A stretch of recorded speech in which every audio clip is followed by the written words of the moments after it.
So the next thing that we are looking at is contemporary poetry characteristics and contemporary literature characteristics. Although we are focusing mostly on poetry at the end here, just because I love it and that's what we're doing. Look, here's the thing.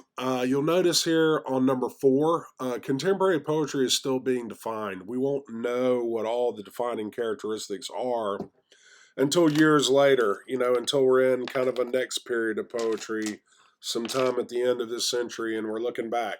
But what I can tell you, besides the fact that it's still being defined for dominant characteristics, it should say dominant characteristics, sorry, um, is that right now they are, I guess the chief one would be diversity. And when I say diversity, I'm not talking about just racial diversity. I'm talking about diversity in terms of style, subject matter, where the authors are from, what language they speak, what, is the poetry rhymed or is it free verse? Is the poetry part play and then part short story and then part poem? Sometimes, I mean, it's all these things. I mean, I even saw a poem drawn out once and it was like a hand drawn map of heaven. And then, like, the legend of the map was, the actual poem. And it was just like a list of what the different things on the map were. And that was the poem. Um, so it's like the idea that poetry can essentially be, almost anything. It's also extremely diverse in terms of subject matter. I mean, it can be as something as stupid and silly as an argument why everybody should drink out of straws, or it could be as something serious as like political poetry or poetry about mass extinction or whatever. So that's the key characteristic, is that it's never been so diverse. We never had such a mix of, people doing traditional rhyme sonnets, and then yet people are doing one word or one sentence poems. I mean, it could be anything. Number two, another characteristic is that the digital age is really starting to affect poetry.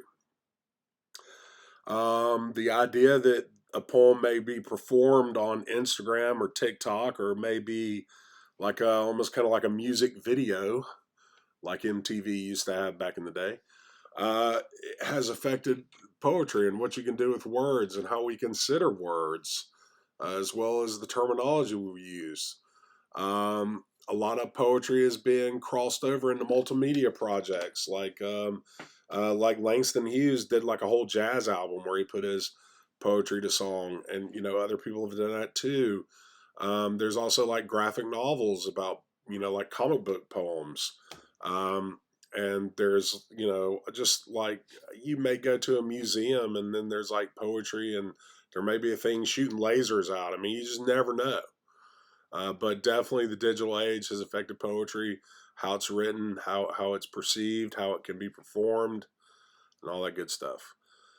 Poetry also has never been as uncensored as it is now. Now, certainly there is some censorship.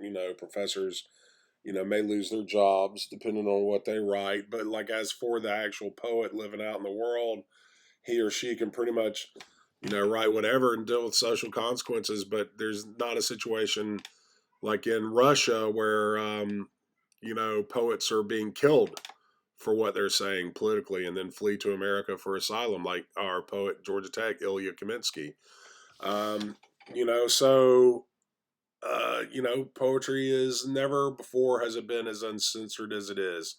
Like during the 50s, and there was still a lot of consequence, for what was going on. Anyways, poetry is also highly experimental. Now, I know we said that, that was one of the characteristics in the 1960s and 70s, but it's taken over. It's that experimental style is still in effect. And until we know more, until some time has passed, these are the characteristics of contemporary poetry. Now, I also included this journal for you here, Bright Dreams Journal. It's got a few little poems, here and there. Some of them are some of our poets that we're going to look at, like Billy Collins. We already looked at Edna St. Vincent Millay. Um, but anyways, what I wanted to look at, what I wanted you to look at, is some of these characteristics.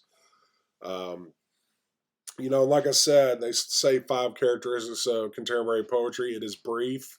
Again, I've seen plenty of argument on the opposite of that. So these are good characteristics, and just kind of give you an idea of some different characteristics. But again, anytime you try to nail down an absolute about contemporary poetry, like it's brief, I can show you 1,000 poems that are quite the opposite. For instance, Frank Stanford has a poem that's 500 and something pages long. It's 4 sentences, and it's like 51,000 lines long. It's ridiculous. So I mean, I could argue the opposite of all these. But it gives you some ideas of just how crazy and diverse it is, poetry is at this time. I hope that's helpful.